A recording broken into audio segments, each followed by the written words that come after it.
मैं पिछले 2 सालों से जयराम महतो के साथी थी उनकी पार्टी में।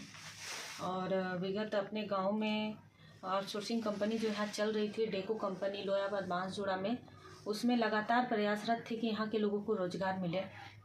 लेकिन रोज़गार नहीं मिलने के कारण हम बहुत बार पत्र के माध्यम से कंपनी प्रबंधन को सूचना दिए और एक दिवसीय धरना के माध्यम से सूचना दिए कि हमारी पुरखों की ज़मीन यहाँ पे गई हुई है, इसलिए जो कोई भी आउटसोर्सिंग कंपनी आती है तो सबसे पहला अधिकार गांव वालों को होता है। लेकिन 2-4 लोगों को छोड़कर यहाँ पे रोज़गार नहीं है। जब भी हम उनको बोलते हैं कि यहाँ पर रोज़गार नहीं है तो 99 लोगों का लिस्ट यहाँ पे दिखा दिया जाता है। लिस्ट सिर्फ बोला जाता है कि 99 लोग यहाँ से काम कर रहे हैं, बाकी यहाँ पे 99 लड़का है भी नहीं जो लिस्ट दिखाते हैं।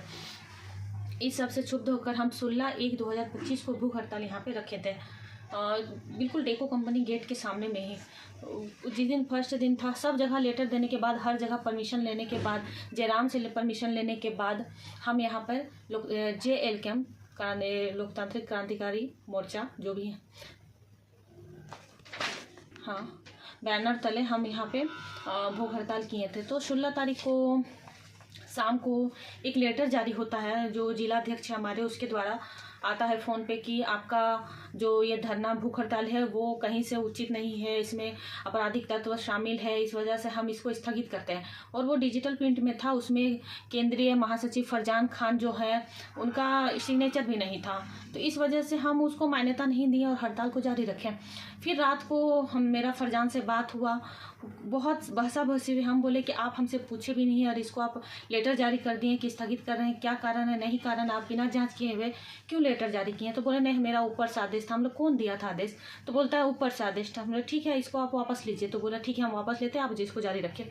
तो वो जारी रहा। फिर सुबह में हमारे जो केंद्रीय अध्यक्ष है टाइगर जयराम महतो, उनका कॉल आया बलदेव महतो जो उनके गार्ड हैं उनके थ्रू कि दीदी आपका एक आपत्तिजनक वीडियो और फोटो मेरे पास आया हुआ है सुशील मंडल के थ्रू। तो जो उनको दिया है, सुशील मंडल हमारे केंद्रीय प्रवक्ता हैं, तो उनके थ्रू आया हुआ है और उनका कहना है कि कोई लड़का उनको दे के गया है और बोला है कि यदि वो भूख हड़ताल समाप्त नहीं किया जाता है तो हम इसको हम वायरल कर देंगे। तो दीदी तुम ऐसा करो, भूख हड़ताल को स्थगित कर दो।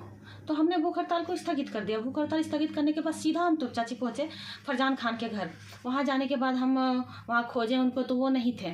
उनके घर में बोला गया कि वो नहीं है घर पे। फिर हम वहाँ से बाहर निकले तो उसमें कुछ देर बाद जयराम महतो जी का कॉल आया कि आप हमारे आवास पर आइए, वहाँ पे कुछ बात करना है। हमने ठीक है।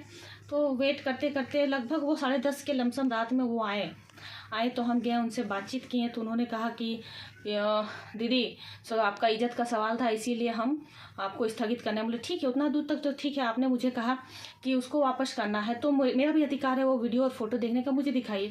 तो उन्होंने कहा कि नहीं, आपका वीडियो फोटो नहीं है। हम लोग क्यों डिलीट किए? जब मेरा था तो मेरा हमको देखने का अधिकार था, क्या है नहीं है हम कैसे जानेंगे? हमको देखने का उसका अधिकार है। तो बोला नहीं, हम उसको डिलीट कर दिए हैं क्योंकि आपका इज्जत का सवाल था। मतलब यहाँ पे बात इज्जत का नहीं है। यहाँ पे ऐसा थोड़ा कि आज हम ब्लैकमेल हो रहे हैं तो कल हम ब्लैकमेल नहीं होंगे। मेरे साथ और भी सारी महिलाएं हैं जो घर से बाहर निकलती हैं और लड़ती हैं, तो हम यदि आज बैक चले जाते हैं बदनामी के डर से तो वो भी कभी बाहर नहीं निकल पाएंगी। तो इसके लिए तो जयराम बोला ठीक है, हम हर संभव प्रयास करेंगे। हम लोग ठीक है। तो जब हम सीढ़ी से उतर रहे थे तो वही फरजान खान और वही सुशील मंडल, फरजान खान जो हमारे केंद्रीय महासचिव हैं वो पार्टी के और प्रधान महासचिव है, और ये सुशील मंडल जो केंद्रीय प्रवक्ता है, वो सीढ़ी पे आकर हमको बोलते हैं बिल्कुल पास में ही कि देखो, मोबाइल पे वो फ़ोटो दिखाते हैं हमको। मेरा आपत्तिजनक फ़ोटो था, उसमें वो ज़्यादा हमको समझ में भी नहीं आया। वो बोले कि ये फ़ोटो देखो, इस तरह नहीं की है तो फिर हम इसको फिर से वायरल कर देंगे। तो